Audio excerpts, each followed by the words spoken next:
हम जानना चाहेंगे, इसलिए हम चाहेंगे कि आप लोग हमें कॉल करके बताएं कि आप लोगों ने अपने बच्चों को कितनी छूट दी हुई है, क्या आप लोग अपनी जिम्मेदारियां ठीक से निभा रहे हैं, या बच्चों को अगर कोई शिकायत है माँ बाप से और वो कहते हैं कि नहीं हमारा जानना ज़रूरी है और आप लोगों की तरफ से पाबंदी है, तो क्या कॉन्सिक्वेंसेस हो सकते हैं। खैर, सबसे पहले हम इंट्रोडक्शन करवाना चाहेंगे हमारे एक्सपर्ट्स के पैनल में कौन कौन यहाँ पर मौजूद हैं। यहाँ पर हैं जनाब मुमताज़ कुरैशी साहिबा, जो 2 ख़ानदानों को जोड़ने का काम कर रही हैं पिछले 30 साल से। इसके अलावा यहाँ पर डॉक्टर फौजिया हैं, साइकोलॉजिस्ट हैं, सोशोलॉजिस्ट हैं डॉक्टर फौजिया, और इनके साथ हैं डॉक्टर मुफ्ती इमरानुल हक साहब, इनका ताल्लुक जामा कराची से है। और इनसे हम आज इसी मौजू के हवाले से बात करेंगे कि इस्लाम हमारा दीन कितनी इजाज़त देता है, और अगर इजाज़त देता है तो उसका सही इस्तेमाल भी हो रहा है या हम इसे मिसयूज़ कर रहे हैं। इसके अलावा फ़रा सुहेल यहाँ पर हैं, ये एक फ़ैशन डिज़ाइनर है, कुकिंग का भी इन्हें बहुत शौक़ है, लेकिन आज ये यहाँ पर एक माँ की हैसियत से बैठी हैं।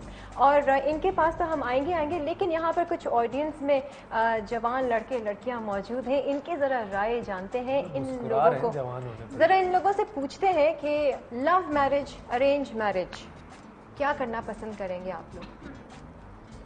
मैं अगेंस्ट ही हूँ। किसके? शादी के? मतलब शादी के नहीं शादी के नहीं। शादी से पहले मिलने के। अच्छा। क्योंकि आजकल जो ज़्यादातर डाइवोर्स का रेशो वो इसीलिए है कि बहुत ज़्यादा अपनी मर्जी चलाते हैं।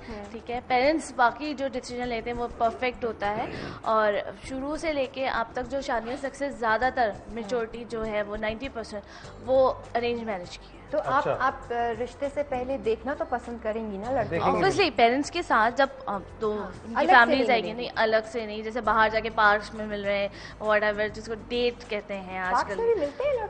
एग्जैक्टली मिलते हैं।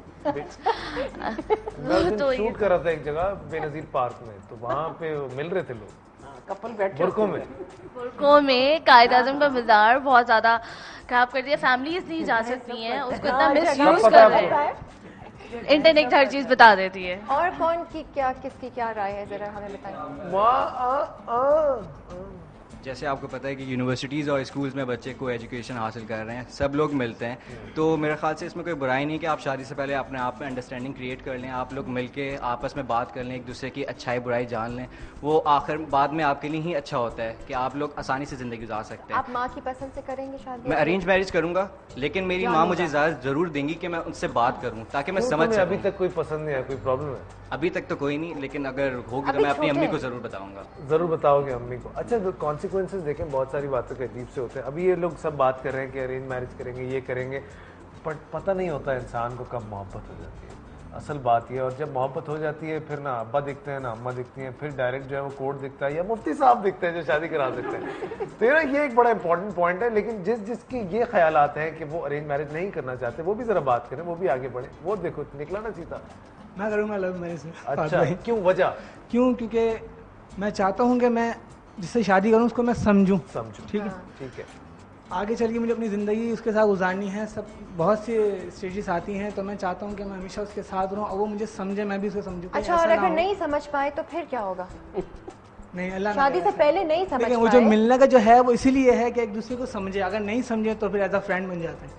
अच्छा, मैंने ये भी देखा है, जो हकीकत फिर शादी नहीं करते। हाँ, फिर वो लड़कियां भी वो भी यही कहती हैं कि एज अ फ्रेंड बन जाते हैं। जी, क्या कहना चाहेंगे आप? वो शादी नहीं होती, फिर उस पर इतने ज्यादा पाबंदी लगती है कि तुम ये नहीं करो, तुम वो नहीं करो, उससे फिर गलत फहमियाँ बढ़ती हैं, और गलत फहमियों से यही होता है कि जी शादी नहीं होती है, एंड में शादी अम्मा की मर्जी से कर लेते हैं आप लोग। ठीक है, ये कह के यार तुम में तो इतनी खामियां हैं, तुम्हें तो ये प्रॉब्लम्स है, तुम तो सुबह उठती हो तो बजाय गुड मॉर्निंग करने के गुड आफ्टरनून कर रही हो, इमोशनल अटैचमेंट करवा देते हैं और शादी नहीं करते। तो ये फिर एंड में ये होता है कि यार हम लोग के माइंड नहीं मिले, आई एम सो सॉरी, है ना? कितनी आसानी से सॉरी कहना चाहूँगा कि जो लड़कियां हैं जो इस तरह कह रही, जैसे भी इन्होंने कहा, बिल्कुल गलत कहा। अच्छा, क्यों? इसलिए गलत कहा। चलो ठीक है, आप बोलो। इन्होंने इसलिए कहा क्योंकि जब इनको कोई लड़का पसंद नहीं आता, जब इनको कोई लड़का पसंद नहीं आता तो ये भी सारे रिजेक्ट कर देती हैं कि यार मेरी अम्मी मुझे मना कर रही, मुझे मेरे माँ बाप का बहुत ख्याल। तुम्हारे साथ हुआ ऐसा? बहुत मेरे साथ हुआ ऐसा, लेकिन मेरे साथ नहीं, मेरे दोस्तों के साथ हुआ। झूठ मत बोलो। नहीं, सीरियस। अच्छा, अल्लाह का शुक्र मैं अभी तक बच्चा हूँ। अच्छा जी, बेसिकली जो बात आज हम कर रहे हैं, मिलना मिलाना, हम ये बात तो कर ही रहे हैं, लेकिन मिलने का मकसद क्या है? हमारे यहाँ आजकल बहुत अजीब सी सिचुएशंस हैं जो कि आज से 10-11 साल पहले तक नहीं थी, जब हम स्कूल कॉलेजेस में थे। मिलने का मकसद आजकल जो हम बात करना चाह रहे हैं, जो कि शायद किसी चैनल पे इतना ज़्यादा डिस्कस नहीं होता, हम बात कर रहे हैं फिजिकल कांटेक्ट की, जो कि शादी से पहले बहुत सारे लोग उसमें इंडल्ज हो जाते हैं, इस तरह की चीज़ों में इन्वॉल्व हो जाते हैं, और उसके बाद कुछ अरसे के बाद आपको इस बात का एहसास होता है कि हमारे दिमाग नहीं मिल रहे, हमें तो शादी नहीं करनी चाहिए। हम बात करें आज इस हवाले से जो कि हमारे माशरे में इस वक्त हो रहा है। ऐसा नहीं है कि ये सारी बातें सिर्फ किताबी बातें या हवा में हो रही हैं, इस तरह की कोई बात नहीं, ये सब कुछ हो रहा है। वो माँ बाप जो अपने बच्चों को इस तरह की छूट देते हैं कि आप अपना जो भी लाइफ पार्टनर आपसे चूज करें, उसकी हद का तयन कौन करेगा, इस हवाले से हमने बात करनी है। हमारे पास कॉलर भी है। अस्सलाम वालेकुम। अस्सलाम वालेकुम लुबना। हाँ जी, अस्सलाम वालेकुम। वालेकुम सलाम। लुबना कैसी हैं आप? अल्लाह का शुक्र, मैं कनाडा से बात कर रही हूँ। जी, क्या कहना चाहेंगे आज के टॉपिक के हवाले से? आपने सुना अभी जो हम कह रहे थे। इस टॉपिक के हवाले से तो मैं यही कहना चाहूंगी कि मिलना चाहिए जी, लेकिन पेरेंट्स को भी थोड़ा सा बच्चों को ढील देनी चाहिए। लेकिन इसके बाद ये भी बात है कि बच्चों को भी अपने लिमिट्स में रह के मिलना चाहिए। ठीक है। जब आप एक दूसरे को जान लेते हैं तो आगे का सफर आसान हो जाता है। सही। लेकिन सिर्फ ये है कि जानने की हद तक, सिर्फ जानने जब की हम हद तक। बहुत ज्यादा जान लेते हैं तो बहुत सी कबास्तें पैदा हो जाती हैं। ठीक ठीक है। है, मतलब अटैचमेंट ना हो, सिर्फ जाने और फैसला करें। सिर्फ ये है कि जब तक ये बस एक लिमिट्स में रह के ना तो एक दूसरे को जान क्या है पहचान लिमिट? के लिमिट आदत क्या हो है? जाए वही हमें तो लिमिट जरा सफर बताइए ना। आसान हो जाता है। लुबना, और हमें जरा आपकी लिमिट के बारे में रिक्वेस्ट है कि बताइए। आज मेरी बेटी का बर्थडे है तो आप उसको प्लीज विश कर दीजिए। Happy birthday. सब मिलके बोले। मेरी बेटी का नाम है महमूद।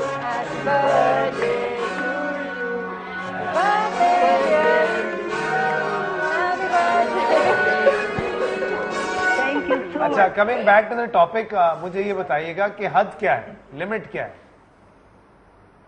चली गई? पूछना तो था कि कौन सी बर्थडे है।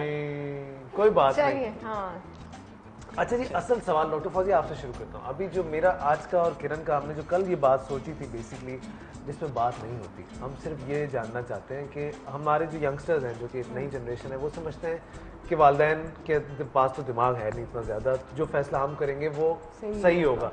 अच्छा, ये भी होता है कि आप अगर अपनी पसंद की शादी करते हैं तो आप कम से कम अपने माँ बाप को ब्लेम नहीं करते सारी ज़िंदगी, जो कि ये भी देखा गया है पुरानी शादियों में। लेकिन वो जो एक कांटेक्ट है, वो उसकी हद क्या होनी चाहिए, वो उनको कौन बताएगा? कैसे हम लोग इस बात को तय करें? देखिए, कुछ इस तरह के रिलेशनशिप की हुदूद ज़ाहिर है हमारी कल्चरल उसमें डिफाइंड होती हैं, जो कि शायद लिखी भी नहीं होती हैं, लेकिन हमें पता होता है।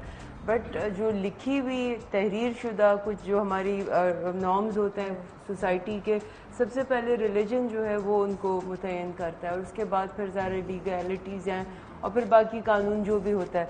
सो बीइंग पेरेंट, जब आप बच्चे की अपब्रिंगिंग कर रहे होते हैं, उसमें हम वो रिलीजियस और वो जो कल्चरल एस्पेक्ट्स हैं उन दोनों को साथ लेकर चलते हैं। और ज़रा वक्फन बच्चे को आप बता रहे होते हैं कि जी ये लिमिट्स हैं, ये हो रहा है, ये हो रहा है। लेकिन समझने की जो बात होती है कि वो कर क्यों रहा है, या ये रुझान जैसे भी आपने बताया ये बढ़ क्यों रहा है, ये ख़तरे की बात है।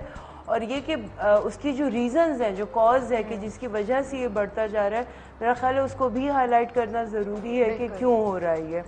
पहली बात ये कि जो फैमिली इंटरेक्शंस हैं, जो बच्चे को अपब्रिंगिंग के दौरान और ख़ास तौर पे टीनेज में आके हम बच्चे को ये कह के अलग कर देते हैं कि अब क्या तुम गोदों में आके लेट रहो, बड़े हो गए हो, चलो हटो। उसको ज़रूरत है वो फिजिकल एक हक करना बेटियों को, बेटों को, और फिर वो इट्स इम्पॉर्टेंट। फिर उसके अलावा बच्चों को बार बार ये चीज़ बताना, कन्वे करना है कि हम प्यार कर रहे हैं, और वो सिर्फ कन्वे नहीं करना है, वो प्रूव भी करना है आपने। पर डॉक्टर फौजी, बाज़ बच्चे ऐसे भी होते हैं जो इस फिजिकल अफेक्शन से दूर भागते हैं। नहीं, उसकी भी रीजंस रही होंगी ना, बिकॉज नॉर्मल एक इंस्टिंक्ट तो ये है कि हर किसी को जरूरत होती है। सो अगर वो चीज़ वहाँ पे फुलफिल नहीं हो रही है तो इवेंचुअली वो आगे की जो रिलेशनशिप बनाएगा उसमें वो फिजिकल होने की कोशिश ज्यादा करेगा। ठीक है, इस पे बात करते हैं डॉक्टर फौजी। अभी ब्रेक की तरफ बढ़ेंगे, ब्रेक से जब वापस आएंगे आप लोगों की कॉल्स भी लेंगे, आप लोगों के मैसेजेस भी लेंगे। आप हमें बताइए कि शादी से या रिश्ते से पहले जो कह दिया जाता है कि एक दूसरे से बात करें, एक दूसरे को समझें, तो उसकी क्या हद होनी चाहिए